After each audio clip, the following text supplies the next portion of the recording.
अब हनुमान जी ने सब हो गया।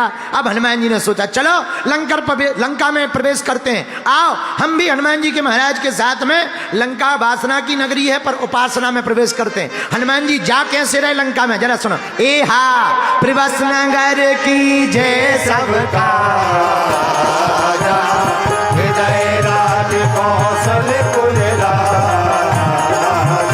ए हा प्रवेश नगर की जय सबका हृदय राज कौशलपुर राजा,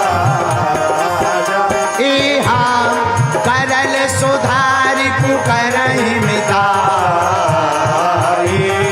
गोपद सिंधु अनल सितला,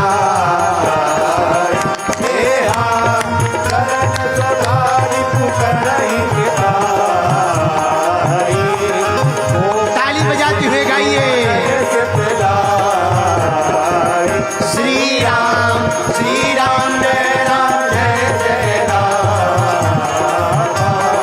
श्री राम जय राम जय जय राम, श्री राम जय राम जय जय राम। रामचंद्र भगवान की जय हो। आहा। हनुमान जी लंका में प्रवेश करते हैं एक सूत्र के साथ, प्रवेश नगर की जे सब काजा, लेकिन हृदय राखी कौशलपुर राजा। जवान बच्चों सुनो, जितने पढ़ने लिखने वाले हैं, बुरा न मानना, बात पते की है। रामायण में दो पात्र हैं, एक विभीषण का, एक मंथरा का। रावण के राज्य में रहकर के विभीषण बिगड़ा नहीं, और राम के राज्य में रहकर के मंथरा सुधरी नहीं है।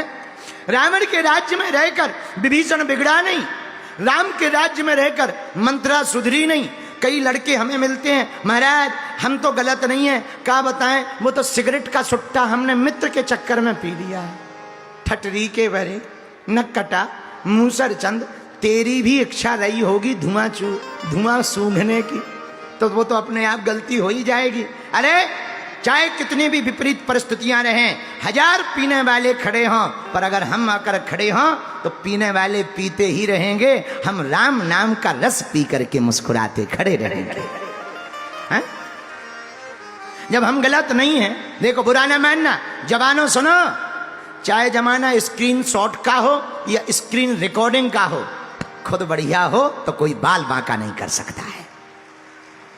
अब खुद बेहतर ना हो, हमें तो एक बड़ा खतरा नजर आता है, आजकल मोबाइलों में पासवर्ड जरूर डालना चाहिए, अगर मर गए तो बाद में पता लगेगा कि कितने कांड वाले आदमी थे। और जिसके मोबाइल में पासवर्ड नहीं है और मोबाइल ऐसे ही है, समझ जाना छोटा मोटा देवता यही है। बोलो सीताराम, जोर से बोलो, और जोर से बोलो, और जोर से बोलो। आजकल एटीएम के पासवर्ड चाहे 1 2 3 4 मिलेंगे, पर मोबाइल के पासवर्ड इतने खतरनाक मिलेंगे कि वो स्विट्जरलैंड बैंक में, वो कौन सा बैंक होता है जहां पे काला धन रखा रहता, स्विस बैंक, स्विस बैंक का पासवर्ड भी जितना खतरनाक नहीं लड़के रखते हैं, उतना अपने मोबाइल का रखते हैं। हाँ, बोलो सीताराम, जोर से बोलो, और जोर से बोलो। इसीलिए दिल्ली के पागलो, एक बात तुम सुन लो कान खोल करके, बात बहुत पते की है, सुना, अगर खुद बढ़िया रहेंगे तो दुनिया चाहे बिगड़ी रहे, तुम्हारा बाल बांका नहीं हो सकता है। और खुदा ही गड़बड़ हो तो भले ही कोई बिगड़ा हो या ना हो, तुम बिगड़ने के रास्ते खोज ही लोगे। बोलो जय बजरंग बली की, जोर से बोलो, बोलो जय बजरंग बली की, जय बजरंग बली की। अब देखो हनुमान जी लंका कैसे गए, प्रवेश नगर की जे सब काज पर हृदय राख कौशलपुर राजा। मन में राम जी को रखकर हनुमान जी ने लंका में प्रवेश किया। कितना गजब का सूत्र है, लंका में भी जाना पड़े तो राम जी को हृदय में रख के चले जाओ, वहां पर भी तुम डंका बजा करके ही वापस आओगे। हनुमान जी ने राम जी को हृदय में रखा, अब लंका में गए। हनुमान जी बोले अब हम लंका में पहुंचे। मंदिर मंदिर प्रति कर शोभा। मंदिर मंदिर प्रति कर शोभा। 4 नंबर दोहा की चौथी चौपाई पढ़े। 5वें मंदिर मंदिर प्रति कर शोभा। मंदिर मंदिर प्रति कर शोभा। देखे देखे देखे जहाँ तहाँ अगणित जोधा। देखे जाता अगणित जोधा। मंदिर मंदिर प्रति कर शोभा।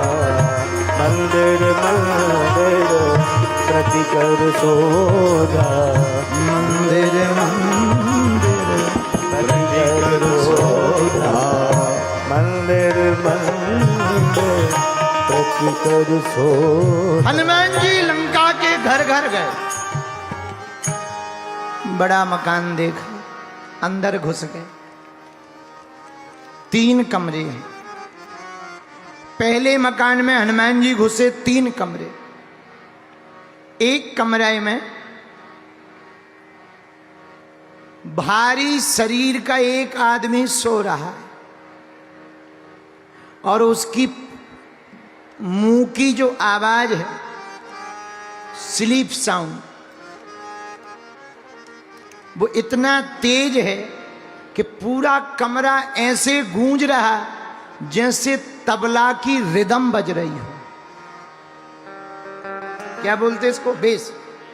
हाँ, बज रहा हो। उसी के बगल में उससे थोड़ा छोटी पर भारी शरीर की, लंबी नाक की एक स्त्री पड़ी है। वो भी इतना तेज सो रही है कि उसकी भी आवाज ऐसे निकल रही जैसे ये गाना गा कर के पूछ रहा हो, कहो ना। अब वो जवाब दे रही, हाँ है। जुगलबंदी चल रही हो। हनुमान जी समझ गए इतने भारी शरीर का, इतना सोने वाला एक ही है, कुंभकर्ण। यहां जानकी जी नहीं है। दूसरा कमरा बैठका का है, पर ऐसे ही डला खराब। तीसरे कमरे में खाने पीने का सामान रखा, मदरा के बड़े बड़े ड्रम रखे, गंदा मांस रखा। हनुमान जी समझ गई ये 6 महीना में उठता है, भोजन की तैयारी है। यहाँ जानकी माता नहीं है, अब दूसरे मकान में चलो। अब हनुमान जी दूसरे मकान में गए, तीसरे मकान में गए। अब लंका के सबसे बड़े मकान में हनुमान जी प्रवेश करते हैं। आहा, वहां थोड़ी विचित्रता है। गयौ दशानन मंदिर माही, अति विचित्र कही जात सोना। शयन किए देखा कपि ते ही, मंदिर मऊना दीक दे। रावण के भवन में हनुमान जी गए। रावण 10 सिर वाला विचित्र शरीर वाला रावण बिस्तर पे उल्टा पड़ा है और मुंह बगल में है, आधे आधे इस तरफ, अजीब तरीके से लेटा है। मुंह लटक रहे, जो मुंह लटक रहे मानो रात भर ये पीता रहा हो। पान खा करके पान की पीकें टपक रही। कपड़े अस्त व्यस्त हैं। बहुत सी स्त्रियां पड़ी हैं, किसी के हाथ में मृदंग है, किसी के हाथ में गिटार है, किसी के हाथ में धूप है, किसी के हाथ में बिजना है, किसी के हाथ में माला है, लेकिन सब स्त्रियां बिन वस्त्रों के लेटी पड़ी हैं। हनुमान जी समझ गए यही रावण है, लेकिन जानकी जी को कभी देखा तो है नहीं हनुमान जी। अब देख रहे एक एक स्त्री को, क्या ये जानकी? लेकिन देखें और लगे यार ये विचित्र भेष है, ये नहीं हो सकता, हमारी मां ऐसे नहीं दिखती, वो तो बड़ी मर्यादित होगी, बड़ी संस्कारवान होगी जहां भी हो। बुरा ना मानना, भारत के लोगों, आजकल पता नहीं तुम्हें क्या हो गया है, भारत के लोगों ने कम कपड़े पहनने को मॉडर्न जमाना समझ लिया है। हम भारत के संस्कार वाले लोगों से प्रार्थना करेंगे, भैया कम कपड़े पहनना मॉडर्न जमाना नहीं है, कम कपड़े पहनना तो फूहड़ता है। अगर तुम कहो कि हम कपड़े कम पहन रहे, ये हमारा मॉडर्न लाइफ है, ये 21वीं सदी है। बहन जी तुमसे ज्यादा मॉडर्न तो हमारी भैंसिया है। फिर अगर कम कपड़े पहनना मॉडर्न जमाना है तो भैंसिया तो बिल्कुल ही नहीं पहनती है। अब बताओ कौन मॉडर्न है, कौन कौन मॉडर्न? बताओ बताओ है? कौन मॉडर्न? बुरा ना मानना, हम हाथ जोड़ के प्रार्थना करें, हमें किसी के कपड़ों से लेना देना नहीं है। आपकी मर्जी है, 1947 में भारत आजाद हो गया था, आप अपने हिसाब से आजादी से जियो, पर बुरा ना मानना। कम कपड़े पहन करके शायद कोई नहीं देखेगा, हो सकता है कुछ लोग देखें, पर देखेंगे भी तो विचित्र नजर से देखेंगे। लेकिन अगर तुम पूरे कपड़े पहन करके बहन आओगी तो तुम्हें सभ्यता की नजर से देखा जाएगा, संस्कार की दृष्टि से देखा जाएगा, आपके संस्कारों की चर्चा होगी। याद रखना, जहां कम कपड़े पहनते हैं वहां लोगों में उत्सुकता कम होती है, जहां पूरे कपड़े पहनते हैं वहां इज्जत भी होती है, उत्सुकता भी होती है कि एक बार इनका मुख दिखाई दे जाए, इनका मुख कैसा है। इसलिए एक प्रार्थना हम अपनी बहनों से करेंगे, बहनों तुम भारत की संपत्ति हो, तुम भारत का गौरव हो, तुम भारत का स्वाभिमान हो, तुम भारत का सम्मान हो। ऐसा जीवन जियो कि भारत हमारा संस्कार, संस्कृति और संस्कारों का देश बनता हुआ पूरे विश्व के सामने आए। लेकिन आजकल के मॉडर्न जमाने ने प्राण खा लिए, बोलो सीताराम। हनुमान जी देख रहे जानकी जी कौन है, पर वस्त्र विचित्र हैं, अर्ध विचित्र वस्त्र हैं।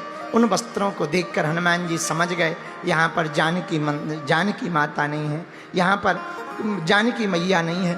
बार बार सोचने लगे माँ कहाँ होगी। लेकिन हनुमान जी की नजर तब तक रावण के बगल में पड़ी हुई एक सुंदर स्त्री पर गई, जो है तो बड़ी सुंदर। अरे हमने देखा तो नहीं, पर इतनी सुंदर ये स्त्री है, लगता यही तो नहीं है माँ जानकी। लेकिन जब पूरे शरीर को देखा, अरे ये नहीं हो सकती, है तो सुंदर, कपड़े भी ठीक ठाक है, लेकिन इसके अंदर कामांधता झलक रही है, ये हमारी मैया नहीं हो सकती हैं। तब समझ में आया रावण की पत्नी मंदोदरी है, मंदोदरी भी बड़ी सुंदर है, लगता है ये मंदोदरी है, अभी ये हमारी माँ मिली नहीं है। और कितनी गजब की बात है, इतने विचित्र भवन में हनुमान जी गए फिर भी बहके नहीं हैं। किसी मन ही मन में हनुमान जी सोचने लगे, बताओ हम तो ब्रह्मचारी हैं, और ब्रह्मचारी अगर इन स्त्रियों को देखेगा तो क्या होगा, बहुत बुरा कर रहे, धत तेरे की। लेकिन तब तक भीतर जवाब आया कि देखना मजबूरी है, क्योंकि हम भले ही बुरा देख रहे हैं पर बुरे में खोज तो माता जानकी की कर रहे हैं। हमारी नजर जा सब जगह रही पर नजर टिकेगी कहां, भक्ति के ऊपर। वैसे ही भारत के लोगों तुम सूत्र समझ लो, नजर भले ही हर जगह जाए पर नजर टिकनी तो संस्कारवान घर पर ही चाहिए, भक्ति पर ही टिकनी चाहिए, भगवान के भवन पर ही टिकनी चाहिए। हनुमान जी वहां पर बैठे बैठे यही विचार करने लगे, लेकिन यहां जानकी माता तो है ही नहीं।